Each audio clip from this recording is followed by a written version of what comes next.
ನಮಸ್ಕಾರ.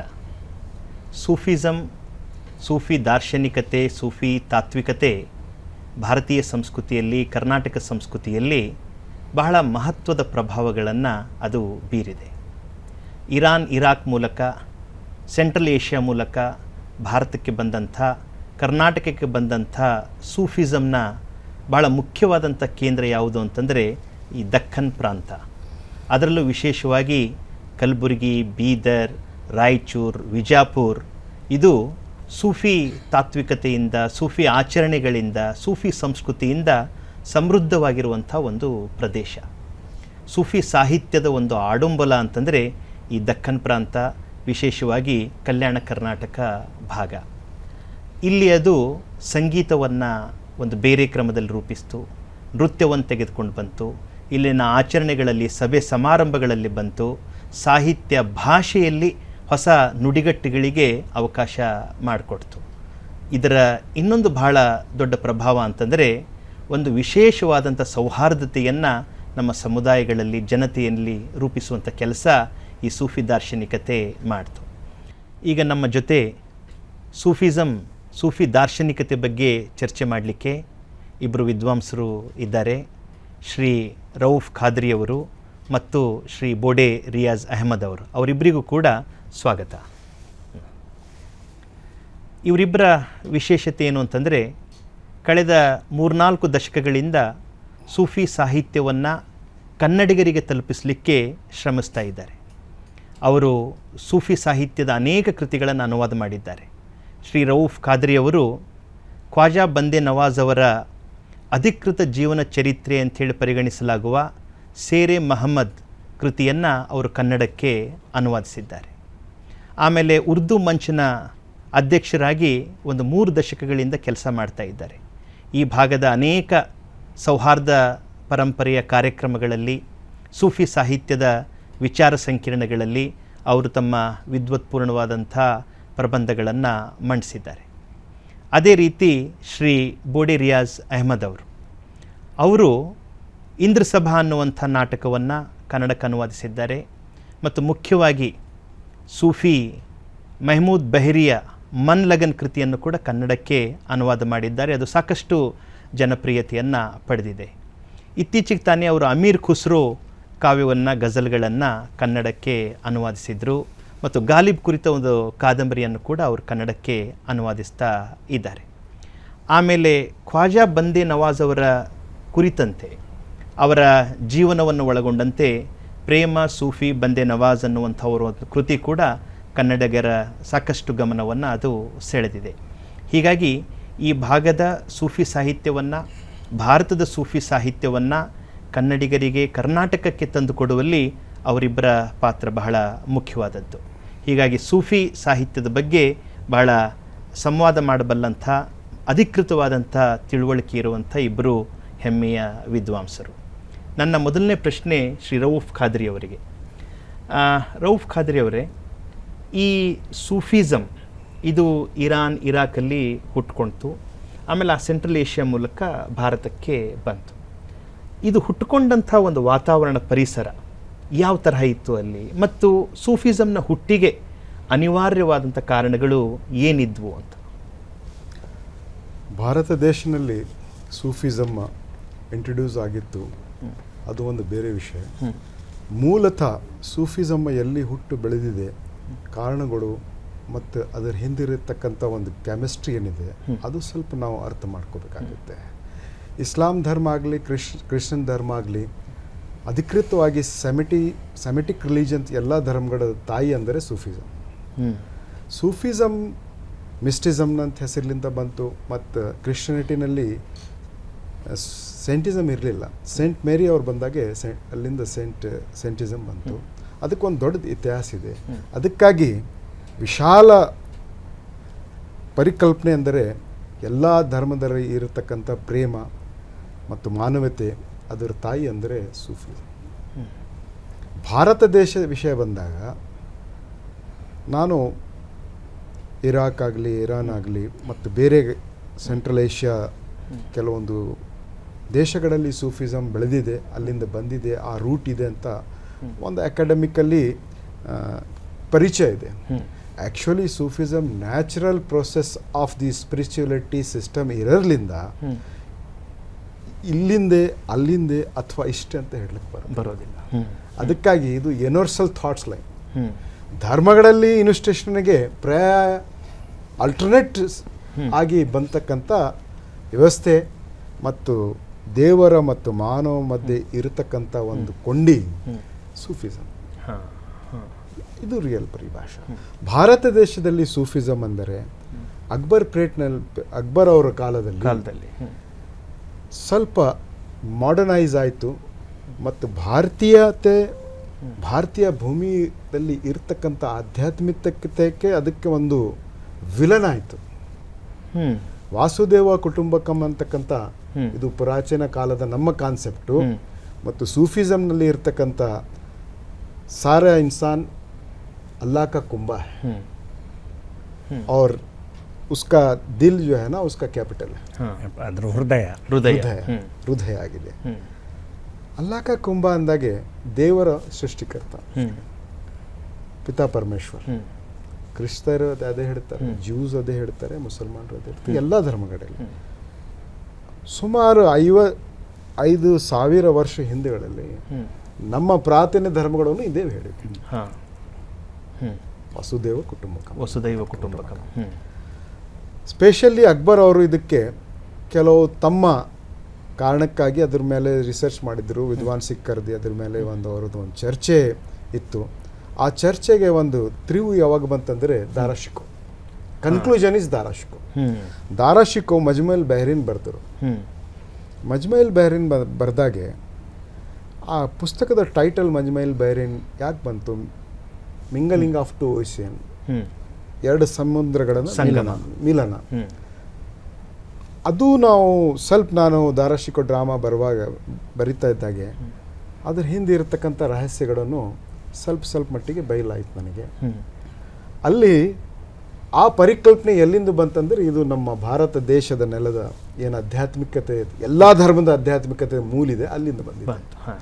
ಮಾನವತೆ, ಮಾನವ ಕುಲ ಒಂದೇ ಅನ್ನುವಂಥದ್ದು ಸೂಫಿಸಮ್ನ ಒಂದು ದರ್ಶನ. ಬೋಡೆ ರಿಯಾಜ್ ಅಹಮದ್ ಅವರಿಗೆ ನನ್ನ ಪ್ರಶ್ನೆ ಏನು ಅಂತಂದರೆ, ಇದು ಏನು ಸೂಫಿಸಮ್ ದಾರ್ಶನಿಕತೆ ಬಂತು ಅದರ ಮುಖ್ಯ ಕೇಂದ್ರ ದಕ್ಕನ್ ಆಗಿಬಿಡ್ತು. ಅದರಲ್ಲೂ ವಿಶೇಷವಾಗಿ ನಮ್ಮ 4-5 ಕಲ್ಯಾಣ ಕರ್ನಾಟಕದ ಜಿಲ್ಲೆಗಳು. ನೀವು ಆದಿಲ್ ಶಾಹಿ ಸಂಪುಟಗಳ ಅನುವಾದಗಳನ್ನು ನೋಡಿದರೂ ಕೂಡ ನಮಗೆ 600 ಜನ ಸೂಫಿಗಳು ವಿಜಾಪುರದಲ್ಲಿ ಸಿಗ್ತಾರೆ, 300-400 ಜನ ಕಲಬುರಗಿಯಲ್ಲಿ ಸಿಗ್ತಾರೆ, ಒಂದು 300 ಜನ ರಾಯಚೂರಲ್ಲಿ, ಬೀದರಲ್ಲಿ. ಇಷ್ಟು ದೊಡ್ಡ ಪ್ರಮಾಣದ ಸಾವಿರಾರು ಸೂಫಿಗಳು ಈ ದಕ್ಕನ್ ಪ್ರಾಂತಕ್ಕೆ, ಕಲ್ಯಾಣ ಕರ್ನಾಟಕಕ್ಕೆ ಬರಲಿಕ್ಕೆ ಏನು ಕಾರಣ ಅಂತ? ಮೊದಲನೇದಾಗಿ ಸೂಫಿಸಮ್ ಅಥವಾ ಸೂಫಿ ತಾತ್ವಿಕತೆ, ದಾರ್ಶನಿಕತೆ ಇದು ಒಂದು ಜಾಗತಿಕ ವಿದ್ಯಮಾನ. ಎರಡನೇದಾಗಿ ಬಹುಮುಖ್ಯ ಅಂಶ ಏನಂದರೆ, ಸೂಫಿಸಮ್ನಲ್ಲಿ ಒಂದು ತತ್ವ ಇದೆ. ಅದೇನೆಂದರೆ, ಈ ಇಡೀ ಭೂಮಿ ನಮ್ಮದು. ಹೀಗಾಗಿ ಎಲ್ಲೋ ಹುಟ್ಟಿದ ಸೂಫಿಗಳು ಎಲ್ಲೋ ಹೋಗಿ ನೆಲೆಸಿ ಎಲ್ಲೋ ತಮ್ಮ ಪ್ರಾಣವನ್ನು ಬಿಟ್ಟದ್ದಿದೆ. ಅಂದರೆ ನಾನು ಹುಟ್ಟಿದ ಊರಿನೇ ಪವಿತ್ರ, ನಾನು ಹುಟ್ಟಿದ ಊರಿನಲ್ಲೇ ಬಾಳಬೇಕು ಅನ್ನುವಂಥ ಭಾವನೆ ಅವರಿಲ್ಲ. ಇಡೀ ವಿಶ್ವವೇ ನಮ್ಮದು, ನಾವು ಅದೆಲ್ಲ ಸಂಚಾರ ಮಾಡಬೇಕು, ನೋಡಬೇಕು ಅಂತ. ಹೀಗಾಗಿ ಭಾರತಕ್ಕೆ ಬಂದಂತಹ ಬಹುತೇಕ ಸೂಫಿಗಳು ಈಗಾಗಲೇ ತಾವು ಹೇಳಿದಂತೆ ಇರಾಕ್, ಇರಾನ್ ಅಥವಾ ಮಕ್ಕಾ, ಮದೀನಾ ಮತ್ತು ಸೆಂಟ್ರಲ್ ಏಷ್ಯಾ, ದಕ್ಷಿಣ ಏಷ್ಯಾದಿಂದ ಬಂದವರಾಗಿದ್ದಾರೆ. ಇದಕ್ಕೆ ಕೇವಲ ಅವರ ತಾತ್ವಿಕತೆ ಒಂದೇ ಮೂಲ ಕಾರಣವಲ್ಲ. ಇದಕ್ಕೆ ಮೂಲ ಕಾರಣವು ಕೆಲವೊಂದು ರಾಜಕೀಯ ಕಾರಣಗಳಿವೆ. ಯಾಕಂದರೆ ದೆಹಲಿಯಲ್ಲಿ ಆವಾಗ ಮುಸ್ಲಿಂ ಆಳ್ವಿಕೆಯು ಆರಂಭವಾಗಿತ್ತು. ಇಲ್ಲಿ ಟ್ರೇಡ್ ಅಂದರೆ ವ್ಯಾಪಾರ ವಹಿವಾಟು ಅತಿ ಜಾಸ್ತಿ ಆಗಿತ್ತು. ಈ ವ್ಯಾಪಾರದ ಕಾರ್ವಾನ್ಗಳು ಭಾರತಕ್ಕೆ ಬರ್ತಿದ್ದವು. ಹೀಗಾಗಿ ಆ ವರ್ತಕರ ತಂಡದ ಜೊತೆ ಈ ಸೂಫಿಗಳು ಸಹ ಉತ್ತರ ಭಾರತದಲ್ಲಿ ಬಂದು ನೆಲೆಸಿದರು. ಹೀಗಾಗಿ ಉತ್ತರ ಭಾರತದ ಹಲವಾರು ಪ್ರದೇಶಗಳಲ್ಲಿ ನಾವು ಸೂಫಿ ದರ್ಗಾಗಳನ್ನು, ಸೂಫಿ ಖಾನ್ಖಾಗಳನ್ನು, ಸೂಫಿ ಮಠಗಳನ್ನು, ಕೇಂದ್ರಗಳನ್ನು ನೋಡ್ತೇವೆ. ಆದರೆ ತಾವು ಇದೀಗ ಕೇಳಿದಂತೆ ದಕ್ಕನ್ ಪ್ರದೇಶದಲ್ಲಿ ಅತ್ಯಧಿಕ ಸೂಫಿಗಳು ಬರಲಿಕ್ಕೆ ಕಾರಣ ಏನಂದರೆ, ಸುಮಾರು 1327ರಲ್ಲಿ ಒಂದು ರಾಜಕೀಯ ಘಟನೆ ಜರುಗಿತು. ಅದೇನೆಂದರೆ, ತುಘಲಕ್ಕನು ತನ್ನ ರಾಜಧಾನಿಯನ್ನು ದೆಹಲಿಯಿಂದ ದೌಲತಾಬಾದ್ ಅಥವಾ ದೇವಗಿರಿಗೆ ವರ್ಗಾಯಿಸಿದನು ಮತ್ತು ಎಲ್ಲರಿಗೆ ದೇವಗಿರಿಗೆ ಸ್ಥಳಾಂತರ ಆಗಲು ಆದೇಶ ನೀಡಿದನು. ಹೀಗಾಗಿ ಅನೇಕ ಸೂಫಿಗಳು ದೆಹಲಿಯಿಂದ ದೇವಗಿರಿಗೆ ಅಥವಾ ದೌಲತಾಬಾದ್ಗೆ ವಲಸೆ ಬಂದು ಅಲ್ಲಿ ನೆಲೆಸಿದರು. ಆದರೆ ಒಂದು 3-4 ವರ್ಷಗಳಲ್ಲಿಯೇ ಮತ್ತೆ ರಾಜಧಾನಿಯು ದೆಹಲಿಗೆ ವರ್ಗಾವಣೆ ಆಯಿತು. ಆದರೆ ಕೆಲವು ಸೂಫಿಗಳು ದೆಹಲಿಗೆ ಹೋಗದೆ ಅವರೆಲ್ಲರೂ ದಕ್ಷಿಣ ಮುಖವಾಗಿ ಅಂದರೆ ಈಗಿನ ನಮ್ಮ ಕರ್ನಾಟಕ, ಮಹಾರಾಷ್ಟ್ರ, ಕೇರಳ ಮತ್ತು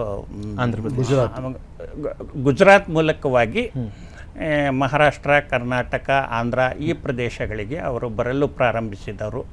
ಬಂದು ಇಲ್ಲಿ ತಮ್ಮ ಸಂದೇಶದ ಪ್ರಚಾರ ಮಾಡಹತ್ತಿದ್ದರು. ಅದರ ಜೊತೆಯಲ್ಲಿಯೇ 1347ರಲ್ಲಿ ಗುಲ್ಬರ್ಗಾ ರಾಜಧಾನಿಯಾಗಿ ಇಲ್ಲಿ ಬಹಮನಿ ಸಾಮ್ರಾಜ್ಯದ ಸ್ಥಾಪನೆಯಾಯಿತು. ಬಹಮನಿ ಸಾಮ್ರಾಜ್ಯದ ಸ್ಥಾಪನೆಯಿಂದಾಗಿ ಹಲವಾರು ಸೂಫಿಗಳು ಈ ಪ್ರದೇಶಕ್ಕೆ ಬರಲು ಆರಂಭಿಸಿದರು. ಬೂಡೆ ರಿಯಾಜ್ ಅವರು ಹೇಳಿದ ಹಾಗೆ ಒಂದು ರಾಜಕೀಯ ವಾತಾವರಣ ಸೂಫಿಗಳು ಇಲ್ಲಿಗೆ ಬರಲಿಕ್ಕೆ ಕಾರಣ ಆಯಿತು. ಆದರೆ ಈ ಸೂಫಿಗಳು ಇಲ್ಲಿ ಬಂದ ಮೇಲೆ ಅವರು ತಮ್ಮನ್ನು ಹೆಚ್ಚಾಗಿ ಯಾವುದೇ ಒಂದು ಪ್ರಭುತ್ವದ ಜೊತೆ ಅಲ್ಲ, ಸಮುದಾಯಗಳ ಜೊತೆ ಗುರುತಿಸ್ಕೊಂಡ್ರು, ಜನರ ಜೊತೆ ಅವರು ಗುರುತಿಸ್ಕೊಂಡಿದ್ರು. ಆಮೇಲೆ ಇಲ್ಲಿನ ಸ್ಥಳೀಯ ಸಂಸ್ಕೃತಿಯಲ್ಲಿ ಬೆರೆತು ಹೋದರು, ಇಲ್ಲಿನ ಆಚರಣೆಗಳಲ್ಲಿ, ಜಾತ್ರೆಗಳಲ್ಲಿ ಬೆರೆತು ಹೋದರು. ಅವರು ಹೇಗೆ ಇಲ್ಲಿನ ಸ್ಥಳೀಯ ಸಂಸ್ಕೃತಿಯ ಮೇಲೆ ಪ್ರಭಾವ ಮಾಡಿದರು, ಹಾಗೆಯೇ ಸ್ಥಳೀಯ ಸಂಸ್ಕೃತಿಯನ್ನು ತಾವು ಪ್ರಭಾವಿತರಾದರು. ಇದು ಒಂದು ಎರಡೂ ಕಡೆಯಿಂದ ನಡೆದಿದೆ. ಹೀಗಾಗಿ ಅಂಥ ಯಾವ ಘಟನೆಗಳು ಅಥವಾ ಸಂಸ್ಕೃತಿಯ ಅಂಗಗಳು ನಿಮಗೆ ಇವೆರಡರ ಒಂದು ಮಿಲನದ ಸಂಕೇತವಾಗಿ ಕಾಣಿಸ್ತವೆ? ಅಂದರೆ ಸ್ಥಳೀಯ ಸಂಸ್ಕೃತಿ ಮತ್ತು ಸೂಫಿ ದಾರ್ಶನಿಕತೆ ಇವೆರಡೂ ಒಟ್ಟುಗೂಡಿದಂಥ ಸಂದರ್ಭಗಳು ಇವತ್ತಿಗೂ ನಮಗೆ ಈ ಭಾಗದಲ್ಲಿ ನೋಡಲಿಕ್ಕೆ ಸಿಗ್ತವೆ. ಯಾವ ಥರ ದಾರಾಶಿಕೋ ಅವ್ರು ಮಿಂಗಲಿಂಗ್ ಆಫ್ ಟು ಮಜ್ಮಲ್ ಬಹ್ರೇನ್ ಬರೆದಿದ್ರು. ಅವಾಗ ಅವ್ರಿಗೆ ಕೇಳಿದ್ರು, ಈ ಟೈಟಲ್ ನಿಮ್ಮ ತಲೆಗೆ ಹೆಂಗೆ ಬಂತಿದ್ದು? ಇದು ಆಧ್ಯಾತ್ಮಿಕದ ವಿಷಯ, ಆ ಸಮುದ್ರದ ಇದ್ರ ಜೊತೆ ಏನು ಸಂಬಂಧ ಅಂದಾಗ ಅವ್ರು ಹೇಳ್ತಾರೆ, ನನಗೆ ಇಲ್ಲಿ ಇರ್ತಕ್ಕಂಥ ಧರ್ಮಗಳಲ್ಲಿ ಮತ್ತು ಖುರಾನ್ ದರಲ್ಲಿ ಕಂಪ್ಯಾರಿಸನ್ ಮಾಡಿದಾಗ ಇದು ನನಗೆ ಮುಖ್ಯ ಅಂಶ ಬರ್ತದೆ. ಇಲ್ಲಿ ಭಾಷಾ ಬೇರೆ, ಅದು ಸಂಸ್ಕೃತಲ್ಲಿ, ಇದು ಅರಬಿಯಲ್ಲಿ ಇರತಕ್ಕಂಥ ಕಂಟೆಂಟ್ ಒಂದೇ. ಅದೇ ಥರ ದಕ್ಕನ್ನಲ್ಲಿ ಸ್ಪೆಷಲ್ವಾಗಿ ಕಲ್ಯಾಣ ಕರ್ನಾಟಕದಲ್ಲಿ ಸೂಫಿಸಮ್ ಇನ್ನೂವರೆಗೆ ಪ್ರಾಕ್ಟಿಕ್ಸ್ನಲ್ಲಿ ಇರೋಕ್ಕೆ ಕಾರಣ ಏನೆಂದರೆ 11th ಸೆಂಚುರಿಯ ಒಂದು ಕ್ರಾಂತಿ ಮಹಾಪುರುಷರಾದ ಬಸವಣ್ಣನವರ ಕ್ರಾಂತಿ ಆಲ್ರೆಡಿ ಇಲ್ಲಿ ಆಗಿತ್ತು 12ನೇ ಶತಮಾನದಲ್ಲಿ. ಆ ಬೇರುಗಳು ಮತ್ತು ಸೂಫಿ ಐಡಿಯಾಲಜಿ, ವಚನ ಮತ್ತು ಸೂಫಿ ಸಾಹಿತ್ಯ ಮತ್ತು ಸೂಫಿ ಸ್ಟೈಲ್ ಆಫ್ ಲಿವಿಂಗ್ ನೋಡಿದಾಗೆ ಅದರಲ್ಲಿ ಯಾರ ಮೇಲೆ ಪ್ರಭಾವ ಇದೆ ಅಂತ ನಾವು ಒಡೆದು ಹೇಳಲಿಕ್ಕಾಗಲ್ಲ, ಆಗೋದಿಲ್ಲ. ಅದು ಒಂದು ಪರಿಸರ. ಈ ಕಲ್ಯಾಣ ಕರ್ನಾಟಕದಲ್ಲಿ ಸೂಫಿ ಮತ್ತು ಶರಣರ ಒಂದೇ ಸಂಸ್ಕೃತಿ ಅಂತಕ್ಕಂಥ ಒಂದು ನ್ಯಾಚುರಲ್ ಕೆಮಿಸ್ಟ್ರಿ ಆಗಿ ಬಂದಿದೆ. ಯಾಕಂದರೆ ಸೂಫಿಸಮ್ನಲ್ಲಿ ಇರ್ತಕ್ಕಂಥ ಎಲ್ಲ ತತ್ವಗಳು, ಆಚರಣೆಗಳು ಮತ್ತು ಸೂಫಿಸಮ್ನ ಮೂಲ ಭಾವ ಏನಿದೆ, ಇಷ್ಕ್, ಪ್ರೀತಿ ಅಕ್ಕಮಾದಿಗೆ ತಗೊಳ್ಳಿ, ಮತ್ತು ಬೇರೆ ವಚನಕಾರರಿಗೆ ತಗೋರಿ, ಮಾನವತೆ ಮತ್ತು ಮಾನವ ಕುಲ, ಒಂದು ಜಾತಿ ಇಲ್ಲ, ಭೇದ ಇಲ್ಲ, ಭಾಷೆ ಇಲ್ಲ, ಮತ್ತು ದೇವರ ಯಾವ ಕಟ್ಟಡದಲ್ಲಿ ಅವರು ಕನ್ಫೈನ್ ಮಾಡೋದಿಲ್ಲ, ಎಲ್ಲಿ ಬೇಕಾದರೆ ಅಲ್ಲಿ ಅರಿವೇಗುರು, ಇವು ಎಲ್ಲ ನೋಡೋದಕ್ಕೆ ಸೂಫಿಸಮ್ಗೆ ಇಲ್ಲಿ ಒಂದು ಒಳ್ಳೆಯ ವಾತಾವರಣ ಮತ್ತು ಒಂದು ಎನ್ವೈರ್ಮೆಂಟ್ ಇತ್ತು. ಅದಕ್ಕಾಗಿ ಕಲ್ಯಾಣ ಕರ್ನಾಟಕನಲ್ಲಿ ಇಂದಿವರೆಗೂ ಒಂದು ಗ್ಲಾಮರ್ ಮತ್ತು ನಮ್ಮ ಈ ಭಾಗದ ಒಂದು ಸಂಸ್ಕೃತಿ ಮತ್ತು ನಮ್ಮ ನಡೆ ನುಡಿ ಮತ್ತು ನಮ್ಮ ಜೀವನ ಶೈಲಿಯಲ್ಲಿ ಆಗಲಿ ಅಥವಾ ನಮ್ಮ ಸೈಕಾಲಜಿನ ಅದೇ, ಅದು ಒಂದು ದೊಡ್ಡ ಕಾರಣ ಆಗ್ಬೋದು. ಒಂದು 3 ಜನರ ಆಗಮನ ಹೇಗೆ ಈ ದಕ್ಕನ್ನ ಒಂದು ಸಂಸ್ಕೃತಿಗೇ ಒಂದು ದೊಡ್ಡ ಪ್ರಭಾವವನ್ನು ಬೀರಿದೆ ಅಂಥೇಳಿ. ಒಂದು ಖ್ವಾಜಾ ಬಂದೆ ನವಾಜ್ ಅವರು, ಇನ್ನೊಂದು ಗೋಗಿಯ ಚಂದಾ ಹುಸೇನಿ ಅವರು, ಇನ್ನೊಬ್ಬರು ಲಾಡ್ಲೆ ಮಶಾಕ್ ಅವರು. ಈ 3 ಜನರ ಆಗಮನ ಏನಿದೆ ಅದು ನಮ್ಮ ಜನರನ್ನು, ನಮ್ಮ ಸ್ಥಳೀಯ ಸಂಸ್ಕೃತಿಯನ್ನು ಬಹಳ ದೊಡ್ಡ ಪ್ರಭಾವ ಮಾಡಿದೆ, ಎಲ್ಲ ಜಾತಿ ಮತ್ತು ಧರ್ಮಗಳನ್ನು ಮೀರಿ. ಇವರ ಯಾವ ದಾರ್ಶನಿಕತೆ ತತ್ವಗಳು ಈ ಭಾಗದಲ್ಲಿ ಅವು ಜನರನ್ನು ಆ ತರಹ ಬೇರೆ ಥರ ಯೋಚನೆ ಮಾಡಲಿಕ್ಕೆ ಒತ್ತಾಯಿಸಿದ್ವು ಅಂತೇಳಿ ಅನ್ನಿಸ್ತದೆ. ಅಂದರೆ ಅವ್ರ ತಿಳುವಳಿಕೆಯ ಕ್ರಮಗಳು ಏನು ಅವು ಅಂತ. ಅಂದರೆ ಹಜರತ್ ಖಾಜಾ ಬಂದಾ ನವಾಜ್ ಮತ್ತು ಗೋಗಿಯ ಚಂದಾ ಹುಸೇನಿ ಮತ್ತು ಆಳಂದ್ನಲ್ಲಿ ನೆಲೆಸಿದ್ದಂತಹ ಅಲಾವುದ್ದೀನ್ ಲಾಡ್ಲೆ ಮಶಾಕ್ ಇವರು ಅನ್ಸಾರಿ ಇವರು ಹೆಚ್ಚಾಗಿ ಜನಪರವಾದಂತಹ ವಿಚಾರವುಳ್ಳ ಸೂಫಿಗಳಾಗಿದ್ದರು.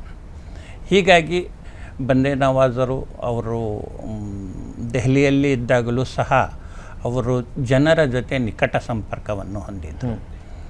ಅವರು ಗುಲ್ಬರ್ಗಕ್ಕೆ ಬಂದಾಗ ಅವರು ಇಲ್ಲಿಯ ಜನರ ಜೊತೆ ಹೆಚ್ಚು ಬೆರೆತು ಅದರಲ್ಲೂ ವಿಶೇಷವಾಗಿ ಇಲ್ಲಿಯ ಭಾಷೆಯನ್ನು ತಮ್ಮ 80ನೇ ವಯಸ್ಸಿನಲ್ಲಿ ಕಲಿತು ಜನಪದೀಯ ಸಾಹಿತ್ಯದಲ್ಲಿ ಅಥವಾ ಮಾಧ್ಯಮದಲ್ಲಿ ಅವರು ಸಾಹಿತ್ಯ ರಚನೆ ಮಾಡಿದರು. ಅವರ ಚಕ್ಕಿನಾಮ ಇದಕ್ಕೆ ಸಾಕ್ಷಿಯಾಗಿದೆ. ಅದೇ ರೀತಿಯಾಗಿ ಬಂದೇ ನವಾಜರಿಗಿಂತ ಮೊದಲು ಬಂದಂತಹ ಮತ್ತು ಅವರಿಗಿಂತ 1 ವರ್ಷ ಹಿರಿಯರಾದಂತಹ ಅವರ ಸೋದರ ಸಂಬಂಧಿಯೂ ಆದಂತಹ ಮತ್ತು ಅವರ ಸಹಪಾಠಿಯು ಅವರ ಜೊತೆಯಲ್ಲಿ ಇದ್ದಂತಹ ಲಾಡ್ಲೆ ಮಶಾಕರು ಸಹ ಇವರಕ್ಕಿಂತ ಮುಂಚೆ ಬಂದರೂ ಸಹ ಇವರು ಆಗಿನ ಆಳಂದ್ ಪಟ್ಟಣದಲ್ಲಿ ನೆಲೆಸಿ ತಮ್ಮ ಗುರುವಿನ ನಿರ್ದೇಶದಂತೆ ಅವರು ಆಳಂದ್ ಪಟ್ಟಣಕ್ಕೆ ಬಂದು ನೆಲೆಸಿ ಇಲ್ಲಿಯ ಜನರ ಜೊತೆ ನಿಕಟ ಸಂಪರ್ಕ ಹೊಂದಿ ಜನರ ಪ್ರೀತಿ ವಿಶ್ವಾಸ ಗಳಿಸಿ ಅವರು ತಮ್ಮ ಸಂದೇಶದ ಪ್ರಸಾರ ಮಾಡಿದರು. ಅದಕ್ಕೆ ದೊಡ್ಡ ಉದಾಹರಣೆ ಏನೆಂದರೆ ಈಗಾಗಲೇ ಆಳಂದ್ನಲ್ಲಿ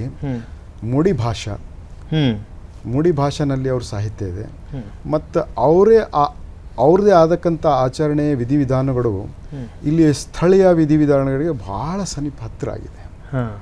ಅವರು ಮೂಳಿ ಭಾಷೆಯಲ್ಲಿಂದ ಅವರಿಗೆ ಇಲ್ಲಿ ಅರಬ್ಬಿಯ ಮತ್ತು ಪರ್ಷಿಯನ್ ಅವ್ರ ಭಾಷೆಯಲ್ಲಿ ಅವರು ಅಭ್ಯಾಸ ಮಾಡಿದ್ರು ಸಹ ಇಷ್ಟು ಬೇಗನೆ ಅವರು ಮರಾಠಿ ಮತ್ತು ಕನ್ನಡ ಮೂಡಿಯನ್ನು ಕಲ್ತಿ ಆ ಜನರಲ್ಲಿ ಭಾಷೆ ಮುಖಾಂತರ ಸೂಫಿಸಮ್ಮನ್ನು ಕೆಲಸ ತಲುಪಿಸಲು ಮತ್ತು ಜನರಲ್ಲಿ ಒಂದು ಭಾಷಾ ಸಾಮರಸ್ಯ ಹುಟ್ಟಿಸಲು ಕಾರಣ ಆಗಿದ್ದಾರೆ. ಅದಕ್ಕಾಗಿ ಲಾಡ್ಲೆ ಮಶಾಕ್ ಅನ್ಸಾರಿ ದರ್ಗಾದಲ್ಲಿ ಮಾಡುವ ಆಚರಣೆಗಳು ಎಲ್ಲ ಧರ್ಮಗಳಿಗೆ ಒಂದೊಂದು ಡ್ಯೂಟಿ ಇದೆ ಅಲ್ಲಿ.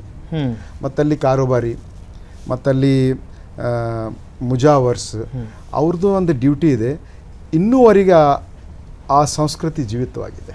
ಅದರಲ್ಲಿ ಹೂಗಾರ ಸಮಾಜಲಿಗೆ ಈ ಕೆಲಸ, ಆ ಜಾತ್ರೆಯಲ್ಲಿ ಅವರಿಗೆ ಅದೊಂದು ಪ್ರೈಡ್ ಮತ್ತು ಅವ್ರ ರೈಟ್ಸ್ ಅದು, ಮತ್ತು ಬೇರೆ ಸಮುದಾಯದವರಿಗೆ ಇದೇ ಥರ ಮಾಡಬೇಕು, ಇವರು ಡ್ಯೂಟಿ ತೊಗೊಂಡು ಬರಬೇಕು, ಇವರಲ್ಲಿ ಹೂ ಹಾರಿಸ್ಬೇಕು. ಜೇಲ ಅನ್ನೋ ಹೂಗಾರ ಸಮಾಜದಿಂದ ಒಬ್ಬ ಬ್ಯಾಕ್ವರ್ಡ್ ಹಿಂದೂ ಸಮಾಜದ ಹುಡುಗ ಅಲ್ಲಿ ಆ ಮನೆತನದಿಂದ ಬರ್ತದೆ, ಮತ್ತು ಬೇರೆ ಗಂಧ ಒಂದು ಕಡೆಯಿಂದ ಬರ್ತದೆ. ಅವು ಎಲ್ಲನೂ ಎಲ್ಲರಿಗೆ ಒಂದೊಂದು ಪಾತ್ರ ಇದೆ. ಆ ಪಾತ್ರ ಯಾಕಿದೆ ಅಂದರೆ ಎಲ್ಲ ಸಮಾಜ ಆ ಸಾಂಸ್ಕೃತಿಕವಾಗಿ ಆ ಆಚರಣೆಗಳಿಂದ ಒಂದಾಗಬೇಕು, ಅದರಿಂದ ಮಾನವತೆ ಒಂದು ಅಂತಕ್ಕಂಥ ಒಂದು ದೊಡ್ಡ ಸಂದೇಶ ಇನ್ನೂವರೆಗೆ ಅಲ್ಲಿ ಸಿಗುತ್ತೆ. ನೀವಿಬ್ಬರು ಭಾಷಾ ಸಾಮರಸ್ಯದ ಮಾತನ್ನು ಹೇಳಿದ್ರಿ. ಹೇಗೆ ಉರ್ದು ಸಾಹಿತ್ಯದ ಮೂಲಕ, ಪರ್ಷಿಯನ್ ಸಾಹಿತ್ಯದ ಮೂಲಕ, ಅರೇಬಿಕ್ ಸಾಹಿತ್ಯದ ಮೂಲಕ ಕನ್ನಡ ಭಾಷೆ ಒಂದು ಹೊಸ ಹೊಸ ಪದಪುಂಜಗಳನ್ನು ಪಡೆದುಕೊಳ್ತು ಅಂಥೇಳಿ. ಬಹುಶಃ ಕರ್ನಾಟಕದಲ್ಲಿ ಈ ಕಲ್ಯಾಣ ಕರ್ನಾಟಕದ ಕನ್ನಡದಷ್ಟು ಸಂಕರಗೊಂಡಂಥ ಭಾಷೆ ಬಹುಶಃ ಬೇರೆ ಪ್ರದೇಶದಲ್ಲಿ ಇರಲಿಕ್ಕಿಲ್ಲ. ಅದಕ್ಕೆ ಮುಖ್ಯ ಕಾರಣ ಸೂಫಿಗಳು ಮತ್ತು ಆ ಕಾಲದ ಸಾಹಿತ್ಯ ಇದು. ಆದರೆ ಈ ಕನ್ನಡದ ಪ್ರಭಾವ ಸೂಫಿ ಸಾಹಿತ್ಯದ ಮೇಲೆ ಯಾವ ತರಹ ಆಯಿತು ಅಂಥೇಳಿ, ಅಥವಾ ಒಟ್ಟಾರೆ ದಖನಿ ಸಾಹಿತ್ಯದ ಮೇಲೆ ಯಾವ ತರಹ ಆಯಿತು ಅಂತ. ಸೂಫಿಸಮ್ದ ಸೂಫಿ ಪ್ರಾಕ್ಟೀಸಿಂಗ್ ಮೂಲ ಮಂತ್ರ ಏನಂದರೆ ಮಾ ಜಮೀನ್ ಮಾ. ಜಮೀನ್ ಮಾ ಅಂದರೆ ಭೂಮಿ ತಾಯಿ, ಮಾ ತಾಯಿ, ಮಾತೃಭಾಷಾ ಅದು ಅನ್ನೋ ತಾಯಿಯನ್ನು ಪರಿಗಣಿಸ್ತಾರೆ. ಅದಕ್ಕಾಗಿ ಸೂಫಿಸಮ್ ಎಲ್ಲಿ ಹೋಗಿದೆ ಅಲ್ಲಿ ಯಾವ ಭಾಷಾ ಇರುತ್ತೆ ಅದನ್ನು ಅವರು ಅರ್ಪಿಸ್ಕೋತಾರೆ. ಯಾಕಂದರೆ ಸೂಫಿಸಮ್ ಯೂನಿವರ್ಸಲ್ಲಿ ಥಾಟ್ಸ್ ಲೈನ್ ಇರೋದ್ರಿಂದ, ಸ್ಕೂಲ್ ಆಫ್ ಥಾಟ್ ಇರೋದ್ರಿಂದ ಯಾವ ಭಾಷಕ್ಕೋ ಯಾವ ಧರ್ಮಕ್ಕೋ ಯಾವ ಭೂಮಿಯ ಯಾವುದು ಕಲ್ಚರ್ಗೆ ಅಡ್ಡಿ ಆಗೋದಿಲ್ಲ. ಅದಕ್ಕಾಗಿ ಇನ್ಸ್ಟಿಟ್ಯೂಷನಲ್ ಧರ್ಮಗಳಿಂದ ಸ್ವಲ್ಪ ಭಿನ್ನ ವಿರುದ್ಧ ಆಗತಕ್ಕಂಥ ನ್ಯಾಚುರಲ್ ಆಗಿ ಕಂಡು ಬರ್ತಕ್ಕಂಥ ಯಾವ ಮಾದರಿಯಲ್ಲಿ ಸೂಫಿಸಮ್ ಜಗತ್ತನ್ನು ನೋಡ್ತಾರೆ ಅದು ಸಂಸ್ಕೃತಿ ಮತ್ತು ಭಾಷೆ ಅಲ್ಲಿಂದ ಅದನ್ನು ಒಪ್ಪಿಕೋತಾರೆ ಆ ಥರ. ಅದಕ್ಕಾಗಿ ಸೂಫಿಸಮ್ ಬ್ರಾಡ್ನೆಸ್ಸು ಮತ್ತು ಟಾಲರೆನ್ಸ್ ಸ್ಥಳೀಯ ಭಾಷೆ, ಈ ಸ್ಥಳೀಯ ಸಂಸ್ಕೃತಿ ಅವರನ್ನು ಒಪ್ಕೋತಾರೆ. ಮತ್ತು ಅದ್ರ ಜೊತೆ ನ್ಯಾಚುರಲ್ ಆಗಿ ಅದು ಭಾಷೆಯ ಮತ್ತು ಸಂಸ್ಕೃತಿಯ ಜೊತೆ ಆಧ್ಯಾತ್ಮಿಕತೆಯನ್ನು ಬೆಳೆಸ್ತಾರೆ. ಅದ್ರ ಮುಖಾಂತರ ಅವರು ಸಮಾಜವನ್ನು ಕಟ್ಟುತ್ತಾರೆ. ಅದಕ್ಕಾಗಿ ಸೂಫಿಸಮಕ್ಕೆ ಯಾವ ಭಾಷಾ ಮತ್ತು ಯಾವ ಭೂಮಿ ಜಿಯೋ ಕಂಡೀಷ್ನಲ್ ಆಗಿ ಜಿಯೋ ಕಲ್ಚರಲ್ ಆಗಿ ಏನು ಅಡ್ಡಿ ಬರೋದಿಲ್ಲ. ಯಾಕಂದರೆ ಅವರು ಮಾನವತ ಶ್ರೇಷ್ಠ ಮತ್ತು ಸೃಷ್ಟಿಯ ನಿಯಮ ಮತ್ತು ಎಲ್ಲಿ ಭೂಮಿಯ ಏನು ಗುಣಗಳು ಇರ್ತವೆ ಆ ಗುಣಗಳು ನ್ಯಾಚುರಲ್ ಆಗಿ ಮನುಷ್ಯಗೆ ಬ್ರಾಟಪ್ ಮತ್ತು ಬೆಳೀಲಿಕ್ಕೆ ಏನೇನು ಕಾರಣಗಳಿದೆ ಅದು ಭಾಳ ಮೂಲ ಮಂತ್ರ ಅವರನ್ನು ಹಿಡ್ಕೊಂಡು ಬಿಡ್ತಾರೆ. ಆ ನೆಲೆಗಳು ಬೇರೆಗಳನ್ನು ಭಾಳ ಗಚ್ಚಿಯಾಗಿ ಹಿಡ್ಕೊಂಡು ಬಿಡ್ತಾರೆ. ಅದರ ರಂಗಿನಲ್ಲಿ ಇವ್ರನ್ನೂ ಕಲರ್ಫುಲ್ ಆಗಿಬಿಡ್ತಾರೆ. ಅದಕ್ಕಾಗಿ ಸೂಫಿಸಮ್ಗೆ ಒಂದು ಬ್ರಾಡ್ನೆಸ್ ವೆಟ್ನೆಸ್ ಆಗಲಿಕ್ಕೆ ಅದು ಒಂದು ನ್ಯಾಚುರಲ್ ಟಚ್ ಭಾಳ ಇಂಪಾರ್ಟೆಂಟ್. ಇದು ಹಜರತ್ ಅಮೀರ್ ಖುಸ್ರೋ ಅವರ ಅತ್ಯಂತ ಜನಪ್ರಿಯ ಕವಿತೆ. ಇದರ ವಿಶೇಷತೆ ಏನೆಂದರೆ ಇದರ ಮೊದಲ ಸಾಲು ಪರ್ಷಿಯನ್ ಭಾಷೆಯಲ್ಲಿದೆ ಮತ್ತು ಎರಡನೆಯ ಸಾಲು ಹಿಂದುವಿ ಭಾಷೆಯಲ್ಲಿದೆ. ಹೀಗಾಗಿ ಅಮೀರ್ ಖುಸ್ರೋ ಅವರು ಪರ್ಷಿಯನ್ ಮತ್ತು ಹಿಂದುವಿ ಭಾಷೆಯ ಫ್ಯೂಷನ್ ಮಾಡಿದ್ದ ಅಪರೂಪದ ಗಜಲ್ ಇದಾಗಿದೆ. ಜಿಹಾಲೆ ಮಿಸ್ಕಿನ್ ಮಕುನ್ ತಗಾಫುಲ್ ದುರಾಯೆ ನೈನಾ ಬನಾಯೆ ಪತಿಯಾ ಕಿತಾಬೆ ಹಜ್ರಾ ನದಾರಂ ಏಜಾ ನಲೇ ಹೋ ಕಾಹೆ ಲಗಾಯೆ ಛತಿಯ. ಕಣ್ಣು ಮಿಟುಕಿಸಿ ಈ ಬಡಪಾಯಿಯಿಂದ ಮುಖ ತಿರುಗಿಸಬೇಡ, ನೀನು ನನ್ನನ್ನು ಅಪ್ಪಿಕೊಳ್ಳುವುದೇಕಿಲ್ಲ, ನಿನ್ನ ವಿರಹವನ್ನು ಸಹಿಸಲಾಗುವುದಿಲ್ಲ. ಶಬಾನೆ ಹಿಜ್ರಾ ದರಾಜ್ ಚೂ ಜುಲ್ಫ್ ರೋಜೆ ವಸ್ಲತ್ ಚೂ ಉಮ್ರ ಕೋತಾ ಸಖಿ ಪಿಯಾ ಕೋ ಜೋ ಮೈ ನ ದೇಖೂಂ ತೋ ಕೈಸೆ ಕಾಟೂಂ ಅಂಧೇರಿ ರತಿಯಾ. ವಿರಹದ ರಾತ್ರಿಗಳೇ ದೀರ್ಘ, ಕೇಶ ಸಾಮೀಪ ಆಯುಷ್ಯವೇ ಮುಗಿಸಬಹುದು. ಈಗ ನೀವೇ ಹೇಳಿ, ಪ್ರಿಯಕರನ ದರ್ಶನವಿಲ್ಲದೆ ಈ ಕಡುರಾತ್ರಿ ಹೇಗೆ ಕಳೆಯಲಿ. ಏಕಾಏಕ್ ದಿಲ್ ದೋ ಚಶ್ಮ ಜಾದೂ ಬಸದ್ ಫರೇಬಂ ಬರೂಯ ತಸ್ಕೀನ್ के पड़ी है जो जा किसे पड़ी है जो जा सुनाए पियारे पी को हमारी बतियाँ. ರೆಪ್ಪೆ ಮಿಟುಕಿಸುವುದರಲ್ಲಿ ಕಣ್ಣೆರಡು ಮೋಡಿಯಿಂದ ನೆಮ್ಮದಿ ಕಳೆದಿರುವೆ. ಹೇ ನನ್ನ ಪ್ರೀತಿಯೇ, ನನ್ನ ಈ ದುಸ್ಥಿತಿ ವಿವರಿಸಲು ಸಾಧ್ಯವಿಲ್ಲ. ಚೂ ಶಮ್ಮೆ ಸೋಜಾ ಚೂ ದುರ್ರೆ हैरा के ज़हरे माँ बकश्तम आखर न नींद नैना न अंग चहना न आप आवे न भेजे बतियाँ. ಈ ದೀಪವು ಚಂದಿರನ ಮೊಗದಲ್ಲಿ ನರಳುವ ಪತಂಗದಂತೆ ಆಗಿಹುದು. ಕಣ್ಣಿನಲ್ಲಿ ನಿದ್ದೆ ಇಲ್ಲ, ತನುವಿನಲ್ಲಿ ತ್ರಾಣವಿಲ್ಲ, ಪತ್ರವೂ ಇಲ್ಲ, ಅವನ ಆಗಮನವೂ ಇಲ್ಲ. ಬಹಕ್ಕೆ ರೋಜೆ ವಿಸಾಲೆ ದಿಲ್ಬರ್ के दादे मारा गरीब खुसरो सिपत मन के वारे रखूं जो जाके पाऊं पिया की खटियाँ. ಮಿಲನದ ಗಳಿಗೆಯಲ್ಲಿ ಈ ಗೂಢವರಿವಾಯಿತು ಖುಸ್ರುವಿಗೆ. ಪ್ರೀತಿಯ ಹುಡುಕಾಟದಿ ಜಪತಪಮಣಿ ಮಾಲೆಯಾದರೂ ಗುರಿ ತಲುಪಿವೆ. ಈ ಕಾವ್ಯ, ಸಂಗೀತ ಮತ್ತು ನೃತ್ಯ ಈ ಸೂಫಿಸಮ್ ಜೊತೆ ಇಷ್ಟು ಒಂದು ಒಳನಂಟನ್ನು ಸಾಧಿಸಿದ್ದು ಹೇಗೆ ಅಂತ? ಸೂಫಿಗಳು ಮೂಲತಃ ಜನಸಾಮಾನ್ಯರ ಭಾಷೆಯಲ್ಲಿ ಅದು ಅವರಿಗೆ ಬರ್ತಿದ್ರು ಅಥವಾ ಬರೆದಿದ್ರು, ಅದನ್ನು ಕಲಿತು ಅವರ ಜೊತೆ ವ್ಯವಹರಿಸ್ತಿದ್ರು ಮತ್ತು ಆ ಭಾಷೆಯಲ್ಲಿ ಸಾಹಿತ್ಯ ರಚನೆ ಮಾಡಿರುತ್ತಾರೆ. ಉದಾಹರಣೆಗೆ ಪಂಜಾಬ್ನಲ್ಲಿ ಬುಲ್ಲೆ ಶಾ ಮತ್ತು ವಾರಿಸ್ ಶಾ ಮತ್ತು ಸೈರಾಕಿಯಲ್ಲಿ ಅಬ್ದುಲ್ ಲತೀಫ್ ಬಿಟ್ಟಾಯಿ ಇವರೆಲ್ಲರೂ ಆ ಪ್ರದೇಶದ ಭಾಷೆಗಳನ್ನು ಕಲಿತು ಅದ್ಭುತವಾದಂತಹ ಸಾಹಿತ್ಯ ರಚನೆ ಮಾಡಿರುತ್ತಾರೆ. ಆ ಸಾಹಿತ್ಯವನ್ನು ಜನರಿಗೆ ತಲುಪಿಸಲಿಕ್ಕೆ ಅವರು ಗಾಯನ ಮತ್ತು ನೃತ್ಯದ ಸಹಾಯವನ್ನು ಪಡೆದಿರುತ್ತಾರೆ. ಅವರಿಗೆ ದೇವರನ್ನು ಒಲಿಯಲು ಈ ಸಮ ಅಂದರೆ ಸಂಗೀತ ಗೋಷ್ಠಿಗಳು ಸಹ ಒಂದು ಸಾಧನವಾಗಿದ್ದವು. ಇದನ್ನು ನಾವು ಚಿಶ್ತಿಯಾ ಸೂಫಿ ಪರಂಪರೆಯಲ್ಲಿ ವಿಶೇಷವಾಗಿ ಕಾಣುತ್ತೇವೆ. ಇದನ್ನು ಇನ್ನಷ್ಟು ಸಮೃದ್ಧಗೊಳಿಸಿದವರು ದೆಹಲಿಯ ಅಮೀರ್ ಖುಸ್ರೋ. ಅಮೀರ್ ಖುಸ್ರೋ ಅವರ ಕೊಡುಗೆ ಕೇವಲ ಸೂಫಿ ಲೋಕಕ್ಕೆ ಅಷ್ಟೇ ಅಲ್ಲ, ಭಾರತದ ಸಾಹಿತ್ಯಕ್ಕೆ, ಭಾರತದ ಗಾಯನಕ್ಕೆ, ಭಾರತದ ನೃತ್ಯಕ್ಕೆ ಅತ್ಯಂತ ಅದ್ಭುತವಾಗಿದೆ. ಅವರು ಸಿತಾರ್ ಮತ್ತು ಈ ತಬಲಾದ ಆವಿಷ್ಕರಣೆ, ಹಲವು ರಾಗಿಣಿಗಳನ್ನು ಅವರು ಸಂಯೋಜಿಸಿದ್ದಾರೆ. ಹೀಗಾಗಿ ಆ ಮೂಲಕವಾಗಿ ತಮ್ಮ ಸಂದೇಶವನ್ನು, ದೈವಿ ಪ್ರೇಮವನ್ನು, ಅದನ್ನು ಮೆಟಾಫರ್ ಮೂಲಕ, ರೂಪಕಗಳ ಮೂಲಕ ಅದನ್ನು ಅದ್ಭುತವಾಗಿ ಹಾಡಿ, ಅದರ ಸಂಗೀತಗೋಷ್ಠಿಗಳನ್ನು ನಡೆಸಿ ಅದನ್ನು ಜನರಲ್ಲಿ ಪ್ರಚುರಪಡಿಸಿದ್ದಾರೆ ಅಂತ. ಮ್ಯೂಸಿಕ್ ಇಲ್ಲದೆ ಸೂಫಿಸಮ್ ಮತ್ತು ಸ್ಪಿರಿಚುವಲಿಟಿಗೆ ನಾವು ಪರಿಪೂರ್ಣ ಅಲ್ಲ ಅಂತ ಹೇಳ್ತೀವಿ.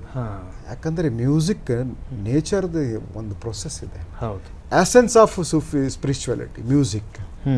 ಮೆಹಮೂದ್ ಬೆಹರಿಯ ಮನ್ ಲಗನ್ ಕೃತಿ ಅನುವಾದ ಮಾಡಿದ್ರಿ. ಭಾಳ ಶ್ರೇಷ್ಠವಾದಂಥ ದಾರ್ಶನಿಕ ಕೃತಿ ಅದು. ಅಂದರೆ ಒಂಥರ ಸೂಫಿ ದಾರ್ಶನಿಕತೆಯ ಒಂದು ವಿಸ್ಡಮ್ ಅಂತೀವಲ್ಲ, ಅದು ಯಾವ ತರಹ ಇರ್ತದೆ ಅನ್ನುವಂಥದ್ದಕ್ಕೆ ಅದು ಒಂದು ಅತ್ಯುತ್ತಮವಾದಂಥ ನಿದರ್ಶನ. ಅದು ಆ ಕೃತಿಯ ಒಂದು ಮಹತ್ವ ಏನಿದೆ ಸೂಫಿ ಸಾಹಿತ್ಯದಲ್ಲಿ ಅಂತ? ಆ ಕೃತಿ ಈ ಭಾಗದ ಸೂಫಿ ದಾರ್ಶನಿಕತೆಯನ್ನು ಇಲ್ಲಿಯ ಇತಿಹಾಸದ ಜೊತೆ ಸಂಲಗ್ನಗೊಳಿಸಿ ಅದ್ಭುತವಾಗಿ ರಚನೆಯಾಗಿರುವಂತಹ ಕೃತಿ. ಆದರೆ ದುರಾದೃಷ್ಟವಶವಾಗಿ ಇತ್ತೀಚಿನವರೆಗೂ ಆ ಕೃತಿಯ ಬಗ್ಗೆ ಯಾರಿಗೂ ಗೊತ್ತಿರಲಿಲ್ಲ. ಸೂಫಿ ಸಿದ್ಧಾಂತದ ಬಗ್ಗೆ ಮತ್ತು ಸೂಫಿ ಇತಿಹಾಸದ ಬಗ್ಗೆ ಸಂಶೋಧನೆ ಮಾಡಿರುವಂತಹ ರಿಚರ್ಡ್ ಈಟನ್ ಆ ಕೃತಿಯ ಬಗ್ಗೆ ತಮ್ಮ ಸೂಫೀಸ್ ಆಫ್ ಬಿಜಾಪುರ್ನಲ್ಲಿ ಪ್ರಸ್ತಾಪಿಸಿದಾಗ ಆ ಕೃತಿಯ ಮಹತ್ವ ಎಲ್ಲರಿಗೆ ಬೆಳಕಿಗೆ ಬಂದಿತು. ಅವರು ಮೂಲತಃ ಈ ಕೃತಿಯನ್ನು ದಕ್ಕನಿ ಭಾಷೆಯಲ್ಲಿ ಮನ್ಲಗನ್ ಎನ್ನುವಂಥ ಶೀರ್ಷಿಕೆಯಲ್ಲಿ ರಚಿಸಿದ್ದರು. ನಂತರ ಅವರ ಅನುಯಾಯಿ ಅಥವಾ ಸಹಯೋಗಿ ಒಬ್ಬ ಇದರ ರೀಚ್ ಅಂದರೆ ಇದು ಬಹಳ ಜನರಿಗೆ ತಲುಪಲಿ, ಸೂಫಿ ಲೋಕಕ್ಕೆ ತಲುಪಲಿ ಅಂತ ಅವರಿಗೆ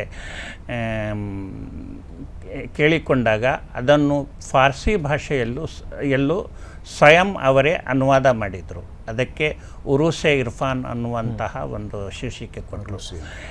ಈ ಕೃತಿಯ ಮಹತ್ವ ಏನಂದರೆ ಸೂಫಿ ಸಿದ್ಧಾಂತದ ಹಲವು ಸೂಕ್ಷ್ಮ ವಿಷಯಗಳನ್ನು ಅವರು ಅತ್ಯಂತ ಸರಳವಾಗಿ ಅಲ್ಲಿ ಗದ್ಯ ಮತ್ತು ಪದ್ಯ ಎರಡರಲ್ಲೂ ವಿವರಿಸಿದ್ದಾರೆ. ಉದಾಹರಣೆಗೆ ಆತ್ಮ ಅಂದ್ರೇನು, ಜೀವ ಅಂದ್ರೇನು, ಚಿತ್ತ ಅಂದ್ರೇನು, ಚಿತ್ತ ಮತ್ತು ಆತ್ಮದ ಸಂಬಂಧಗಳೇನು, ಮತ್ತು ಇಲ್ಲಿಯ ಸೂಫಿಗಳ ನಡವಳಿಕೆಗಳು ಹೇಗಿದ್ದವು, ಹಿಂದಿನ ಸೂಫಿಗಳು ಯಾವ ರೀತಿ ಆಧ್ಯಾತ್ಮಿಕತೆಯ ಚರಮಕ್ಕೆ ತಲುಪಿದರು ಅನ್ನುವಂಥ ಸೂಕ್ತ ದೃಷ್ಟಾಂತ ಮತ್ತು ಕಥೆಗಳ ಮೂಲಕ ಅದರಲ್ಲಿ ವಿವರಿಸಲಾಗಿದೆ. ಅದು ಇಲ್ಲಿಯ ಅಂದರೆ ನಮ್ಮ ದಕ್ಕನ್ನಿನ ಅಥವಾ ಈ ಕಲ್ಯಾಣ ಕರ್ನಾಟಕದ ಗೋಗಿ, ಸಗರ್ ಮತ್ತು ಬಿಜಾಪುರದ ಹಲವು ವಿಷಯಗಳನ್ನು ಒಳಗೊಂಡಿರುವುದರಿಂದ ಅದು ಚಾರಿತ್ರಿಕವಾಗಿ ಮಹತ್ವಪೂರ್ಣವಾಗಿದೆ. ಯಾಕಂದರೆ ಅದರಲ್ಲಿ ಆದಿಲ್ ಶಾಹಿ ದೊರೆಗಳ ವಿವರವೂ ಬರುತ್ತೆ, ಔರಂಗಜೇಬನ ವಿವರವೂ ಬರುತ್ತೆ, ಮತ್ತು ನಮ್ಮ ಗೋಗಿ ಸಗರದ ಸುತ್ತಮುತ್ತಲಿನ ಕೆಲವು ಮಹಾನ್ ವ್ಯಕ್ತಿಗಳ ದಿಗ್ಗಿ ಸಂಗಮನಾಥರ ವಿವರಣೆಯೂ ಬರುತ್ತೆ. ಈ ತರಹ ಇಲ್ಲಿಯ ಜನರ ಒಂದು ತಳಮಟ್ಟದ ಸಮುದಾಯದ ಇತಿಹಾಸದ ದಾಖಲೀಕರಣವೂ ಸಹ ಕೃತಿ ಆಗಿದೆ ಅಂತ ಈ ಸಂದರ್ಭದಲ್ಲಿ ಹೇಳಲಿಕ್ಕೆ ಪ್ರಯತ್ನ. ಬಹಳ ಮುಖ್ಯವಾದಂಥ ಕೃತಿಗಳನ್ನು ಅನುವಾದ ಮಾಡಿದ್ದಾರೆ ಇಬ್ಬರು. ಸೂಫಿ ಸಾಹಿತ್ಯ ಮತ್ತು ಸೂಫಿ ದಾರ್ಶನಿಕತೆ ಭಾರತಕ್ಕೆ ಒದಗಿದಂಥ ಒಂದು ಸೌಹಾರ್ದತೆಯ ಸಂಕೇತ ಅದು. ಅದರ ನೆರಳಿನಲ್ಲಿ ಅನೇಕ ಸ್ಥಳೀಯ ಸಮುದಾಯಗಳು, ಪಂಗಡಗಳು ತಮ್ಮ ತಿಳುವಳಿಕೆಯನ್ನು, ತಮ್ಮ ಆಲೋಚನೆಯನ್ನು ಬೆಳೆಸ್ಕೊಂಡಿವೆ. ಹೀಗಾಗಿ ಇಂಥ ಒಂದು ದಾರ್ಶನಿಕತೆಯ ಗಂಭೀರ ಓದು ಅಗತ್ಯ ಇತ್ತು. ಅಂಥ ಒಂದು ಅಗತ್ಯವನ್ನು ಶ್ರೀ ಬೋಡೆ ರಿಯಾಜ್ ಅಹಮದ್ ಅವರು, ಶ್ರೀ ರೌಫ್ ಖಾದ್ರಿ ಅವರು ಪೂರ್ಣ ಮಾಡ್ತಾ ಇದ್ದಾರೆ. ಇವತ್ತು ಆ ಕುರಿತು ನಮ್ಮ ಜೊತೆ ಸಂವಾದ ಮಾಡಿದ್ದಾರೆ. ಅವರಿಗೆ ನಿಮ್ಮೆಲ್ಲರ ಪರವಾಗಿ ಪ್ರೀತಿಪೂರ್ವಕ ಕೃತಜ್ಞತೆಗಳನ್ನು ಸಲ್ಲಿಸ್ತೇನೆ. ನಮಸ್ಕಾರ. ಮುಂದಿನ ಸಂಚಿಕೆಯಲ್ಲಿ ಮತ್ತೊಬ್ಬ ಕಲಾವಿದರೊಂದಿಗೆ, ಲೇಖಕರೊಂದಿಗೆ ಮತ್ತೆ ಭೇಟಿಯಾಗೋಣ. ನಮಸ್ಕಾರ.